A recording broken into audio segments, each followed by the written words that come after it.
Welcome back to the Artist to Artist podcast. Today I'm sharing what I would do if I were starting my makeup artistry career over again from scratch in the same market I'm in now, which is Toronto. I have been doing makeup on people for over 20 years at this point. And if you want to hear the full story of how I originally got started, you can check out the very first episode of the podcast. This episode is going to be all about what I would do differently, knowing what I know now and considering how the market in Toronto has evolved. I'm going to get into mindset shifts, practical strategies. I'm going to get into mindset shifts, business strategies, and how I would approach things like building a portfolio, mastering some of those really important technical skills, and building a business in the industry as it is now. So let's get to it. If I were starting my career today, the first thing I would do is focus more on commercial and bridal work. I didn't do this when I was first getting started because these are the areas of the industry where you can actually make money in the Toronto market. When I first started, I had this dream of working with celebrities, doing makeup for music videos, because I was a really big music video fan when I was younger, and being part of these high profile, big projects. But I learned pretty quickly that those jobs don't necessarily pay the bills consistently. They're very hard to get. It was gonna take me years to get to a technical level where I would actually be considered for those jobs, and these are the types of jobs that look glamorous from the outside, but they don't always translate to a sustainable income. It is so easy, and I'm guilty of this as well, to get caught up in this fantasy of what you think your career should look like, but the reality is you don't truly know what you want until you get out there and start actually doing the work. I would have saved myself a lot of time and energy by honing in on what actually was going to bring in consistent income for me. Bridal work, commercial work in Toronto are all reliable sources of income. And they really provide the foundation for a sustainable career because I think at the end of the day, that's really what we're all looking for. So, my advice if you're starting now, start by identifying what work is in demand in your market. Don't just chase after what you think is looking good on Instagram or what you think will impress people. Focus on what will actually keep you booked and making money because it's all about building a career that can pay your bills. There's no point to any of this if we're not making money. A career that only looks good on social, that's not going to cut it for us. It's not going to cut it for me, that's for sure. Now let's talk about building a portfolio. I get asked about how to do this every week. You guys have it so much easier today than when I started. Back in the early 2000s, when you had to put together a portfolio, it was actually a physical book with high quality printed images.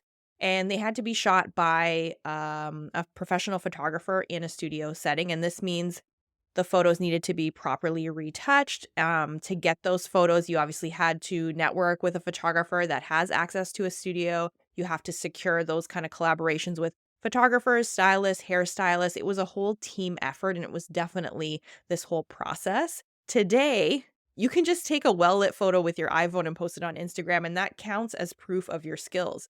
Your portfolio now lives online, and social media is really the new resume that we're working with and that we're showing to people. If I were starting today, I would take full advantage of this. It's so easy to do compared to what I had to do back then. I would do makeup on anyone I could get my hands on, friends, family, anyone willing to sit for me. I would probably be doing their makeup, and I'd make sure to take clear, well lit photos of my work and be fearless about posting this stuff on Instagram. I would also be more strategic about who I worked with when I started. I had this idea that I needed to work with big name photographers and stylists, which is true. You do want to work with people who are skilled and you want to be around people who are better than you. But the truth is, I was not at their level yet. I should have focused on networking and working with professionals at my level, people who were also building their portfolios, building their books. Humbling yourself enough to start where you are is key, and find people who are at your level. The goal is to build up your portfolio with quality work, and you don't really need top tier collaborations to do that, but also it's just not going to happen. A new makeup artist is not going to replace an experienced makeup artist on a well established team. There is zero chance of that happening. I did do this to some extent when I was first getting started, but I spent a lot of energy, delusional energy, thinking that if I just had this photo in my book or I just talked to this person, then I would eventually end up working with these well established teams. And that's just not going to happen. So I would definitely put more effort into finding people who are at my level, who have the same goals as me in the industry. I'd also invest in good lighting sooner. That was another thing that was so hard back then. There were very few options for lighting. The easiest, most inexpensive thing were ring lights, which we know are not the best for taking photos. So that's one thing if you're starting now, just invest in good lighting right away. Learning how to photograph your work properly makes all the difference. And you don't need an expensive camera to do this. Your phone, good lighting, and a good setup can go a long way. Your social media feed is your portfolio, it's your resume, so make sure it looks professional. Couldn't do this episode without talking about education. I am self taught, and that was mainly because formal makeup school wasn't really an option for me. When I decided to take this career path more seriously, I was older, I was already paying rent, and I couldn't just pause my life to go back to school. If I were starting today, I think I'd still do this in a more self-taught way, but I would definitely invest in one-on-one sessions with more experienced artists. I would just offer to pay them to teach me what I needed to know. And I'm sure you're asking, why would you do this over school? Because this would have really fast-tracked my learning. Formal education isn't always the right answer for everybody, especially in the Toronto market. I've seen a lot of curriculums from makeup schools, and honestly, a lot of them don't really align with what the industry actually needs. And I think for me and the way I like to learn, one on one mentorship would have been the best route. This way, I could just ask all the specific questions I had and get more tailored advice instead of that more generic curriculum content. And as far as what I would prioritize in terms of my technical skills, obviously, color theory, hands down, absolutely fundamental. I didn't learn color theory initially in terms of I learned it in school because I took art in high school and I was a very creative kid, but I didn't learn color theory as it applies to makeup, and it showed in my work. And when I started working alongside agency represented artists who were more advanced and more experienced than I realized I was missing something in my work, and it was that knowledge. And then just understanding color theory really gave me that boost in confidence and in my abilities to put my own creative spin on looks to handle any of my client requests. I could make everything look better because I knew more about color theory. Also, if you're working in Toronto, hairstyling skills are essential. It's going to open up more job opportunities for you. I did take a nighttime college course. It was a continuing education college course that taught me all the fundamental skills of hairstyling, not cutting, not coloring, just actually building hairstyles. And that was so helpful for me. And then I also paid my hairstylist and some of my hairstylist friends to help me with set styling and teach me different looks. Again, not cutting or coloring, just more actual hairstyling, and that was very valuable to me. Toronto's market is oversaturated with makeup artists. A lot of major city markets are going to be similar, and I think the question is always, how do you stand out? And I did do a podcast on this, which I will link you to in the show notes. It's how to stand out as a makeup artist in an oversaturated industry. I think it's episode 29. So you're going to want to listen to that if you just want some more information on my take on that. But I think for me, the thing that made me stand out was really my obsession with the job. And you need to be obsessed with this job. I still am. I practice constantly. I'm very detail oriented. I want to be as professional as possible. I want to do a good job. I want to build a good reputation. And I think that's an important part of building a career as a makeup artist. You have to meet people. You have to do as much work as possible. You have to post your work regularly. One thing I would change now if I were starting over is overcoming my fear of really putting myself out there. I should have done this way sooner and I should have done more of it. Social media is such a huge component now to building a career. Clients want to see proof that you can do the job you say you can do. You need to show unfiltered, unretouched makeup looks because that is what is going to build trust. It's what you should be using social media for. Professionalism, again, is another non negotiable. I've always been professional. I show up on time. I'm organized. My kit is clean. I'm prepared. That alone has opened up so many doors for me. So, in a saturated market, professionalism is one of the easiest ways to stand out because honestly, not everybody takes this job seriously. So, when you're really into the craft and you're obsessed with the career and the technical skills and you love all parts of building a career as a makeup artist, this really shows to clients. That's what worked for me. And I definitely believe in that and would recommend approaching the industry and this job this way to anyone I talk to now. I think as far as social media goes, Instagram would probably still be my go-to platform. It is now. TikTok, I don't think it's for me. I don't really like TikTok. There's a lot of reasons why I don't like TikTok, but the point is, with your social media now, choose the one platform you feel the most comfortable with. Consistency is going to be key with social media. So focus on the one platform and go all in. I think for me, I tried to do too many things when I started getting more out there on social. I think just focusing on one thing, doing it well, and doing it consistently is going to be very helpful. Content wise, I would share unfiltered makeup looks to show your actual real skills so you're not letting anyone down on the job. Educational posts to demonstrate your knowledge. I would definitely share behind the scenes content. I do like just pans of the sets that I'm on, my kit or station setups, the application process if you can, and then those time lapse videos if you can, or just a few clips of you applying makeup. I'd also probably show more of my personality so potential clients can actually connect with me and who I am. When I started doing this, when my following grew pretty substantially, so did my bookings. And I think that's because people wanted to really see the variety of work that I could do. They wanted to see that I could be trusted, and people wanted to know the person or who the person was behind the work. Let people see who you are. Obviously, you're in control of your social media. You don't have to put everything out there. I certainly don't. But I think they need to see you doing the job. That's very important. And they need to associate your face with your work. While we're on the topic of social media, so marketing, branding, networking, all of that stuff is such a big piece and big part of all of this. Marketing and branding go hand in hand with networking. If I could start over, I would probably balance these two areas better. I focused heavily on networking early on because it was a strong point of mine. Like I had the skills to network well, but I didn't put enough energy into building my personal brand. Definitely could have done a better job with that. So I think I do more of a 50-50 split of that if I was starting over today, work on my marketing and branding, and then also work on my networking. Personal branding nowadays is built through content, so easy to do. Think about your ideal client, the kind of work you want, and how you want to be perceived as an artist. Your content should reflect that. Be intentional with your content. Don't just post to post. Every piece of content should have a purpose. I think that's an important thing to remember. There was a time where I was just posting content because I felt like I had to post and it really wasn't doing anything to build my brand or my portfolio. That's something I would do differently now.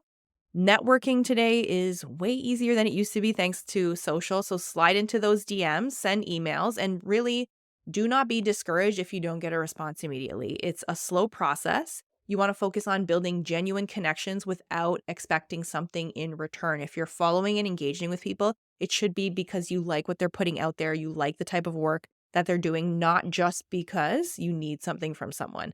That's a very important distinction to make, especially when you're out there trying to build these relationships.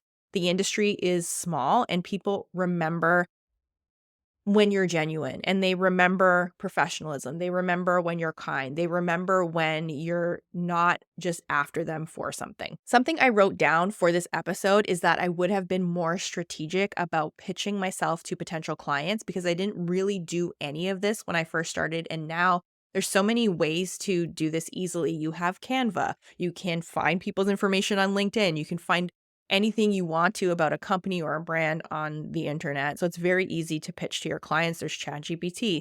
I think I would spend more time now on creating tailored pitches using portfolio shoots that are specifically designed to attract certain clients. So think about it. If you want to work with a certain brand, let's say, why not create a shoot that aligns with their aesthetic and then use the photos from that shoot to pitch to them? Be proactive. I wasn't proactive enough when I first got started, and now I think I would be way more proactive, and I'm trying to be more proactive nowadays. Show that you understand the brand that you're pitching to and show them what you have to offer.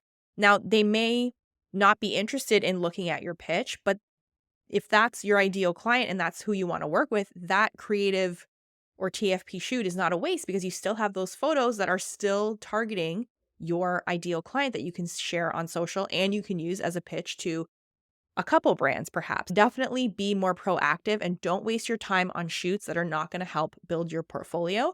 And when I talk about shoots, I'm referring to creatives or TFPs, whatever you want to call them, where you're collabing with other people in the industry. you're all unpaid. These things have to have a purpose, not just because you are trying to pass some time and you don't have anything booked for the week. Make sure they have purpose, okay? That's something that I did a lot of creative shoots back then where they were very just whatever. I was just happy to be working. I was happy to practice. And yes, every shoot is an opportunity to practice and see your work translate to camera, which is very important. But go further with these things and make sure they have a purpose. Strategic pitching, so using those TFPs to pitch to clients. When it comes to getting your first paid client, which I know for some people listening probably seems like the impossible task, but it's going to happen faster than you think. Research is critical if you are pitching. If you are going to be DMing somebody or connecting with someone, do a deep dive into the market. I think it's really important, regardless of what market you're in. I'm sure there's some Toronto makeup artists listening now. It is important to figure out what is going on where you live. Who's hiring? What kind of makeup artists are being booked? What are the looks that they're being paid to do? Start small. This is what I mentioned earlier about networking with people who are also at your level. So start small with pitching to clients or DMing clients or networking with potential clients. Target clients who are just starting their business or whatever the case may be. And remember, you're out here to make connections with people in the industry so that you can build together, because that is how you start to build your network when you're starting from zero. If you are going to be pitching yourself to a client or you are going to be DMing somebody or you're going to be using photos from a TFP or creative shoot, make sure your proposals or anything you're sending to these people are tailored. Use platforms like Canva to create really professional looking, more polished decks or pitches. Partner with photographers for test shoots or for creatives that target specific clients, then pitch those shoots. This really shows initiative and professionalism. Don't just DM or email somebody and just attach photos. Put together something that looks like what they're already shooting for their brand. And yes, you have to network. And yes, you have to be very proactive with your clients. But for me, referrals are still my number one source of income. Always provide a great experience, no matter who you're working with, paid or unpaid. Be professional, be organized, be respectful. Referrals come naturally when you leave a good impression. So don't forget about that. I know it's a lot to take in and a lot to think about when you're building your business, especially when you're starting from the ground up. It's a ton. But always remember, at the end of the day, professionalism will get you ahead. It will get you those referrals. It will help people remember you. Keep that top of mind when you're just out there doing makeup for anyone. I think it's good to end this podcast with some mindset stuff. I know this is a lot to take in, but if I could start again, I definitely would approach more as a business owner first and a creative second. That's very important because we are running a business at the end of the day. I also think I should have not respected myself, but I think the word I'm looking for is valued my skills sooner.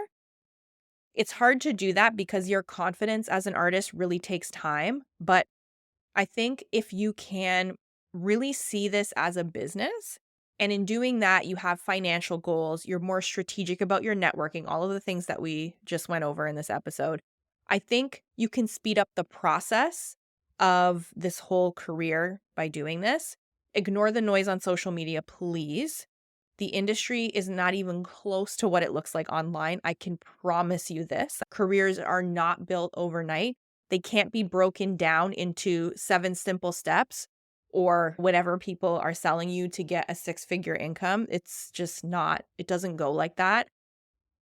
Patience, hard work are absolute non-negotiables if you do want to have a career as a makeup artist. And I think talking about all of this, I always get questions about imposter syndrome. And to be quite honest, this wasn't a term I even heard of when I started. Now it's every second question is about imposter syndrome. And I see all these targeted Instagram things about, are you feeling like you're an imposter and all of this? This did not exist when I was starting. I have always been very self-aware. So for me, it was more of a confidence issue, I think. I wouldn't really call it imposter syndrome because everyone has asked me multiple times, how do you deal with imposter syndrome? I don't think I really had it. I knew I wasn't good. I knew I was just getting started and I was okay with that. And that awareness really kept me humble and it kept me working hard. So when I would show up to a job, that attitude got me really far. If you struggle with imposter syndrome now, Know that most people have no idea what they're doing in this industry. There are days where I still don't know what the hell I'm doing with any of this. It's crazy what we're doing, right? A lot of people are where you are, and it's okay to be new at this job. There's always new people around. People need to learn. People need to start somewhere. You get better with experience, so stay focused, just stay working. Every job, every creative, every time you do makeup on someone, you are building your skill set. You're getting better than the day before. That's what all of this is about. Forget what other people are doing. I don't really care what other people are doing. I'm happy for people when they have success. But other than that, I think I wouldn't change that attitude. I've always been like that. I just stay in my own lane. I know I love to do this job. I want to do what I love, so I'm happy with that. I don't have my mind wandering to looking at other people and comparing myself. It's just not something I have time for. And if you're building your business in the right way, you should not have time for all of this nonsense either. Okay. So just stay focused on the task at hand, building your business. And I think that's everything that I wanted to cover in today's episode. If you enjoyed this conversation that we just had right now about starting over in today's world or in today's market, make sure you subscribe, share this episode with someone who might need to hear it or find it helpful. I am going to share some of the things that I mentioned in the show notes. There's always a summary of the episode there. You also may want to check out some of my previous episodes where I break down how to build a career that is sustainable and profitable in more detail. And that's it for now. So I will talk to you next week.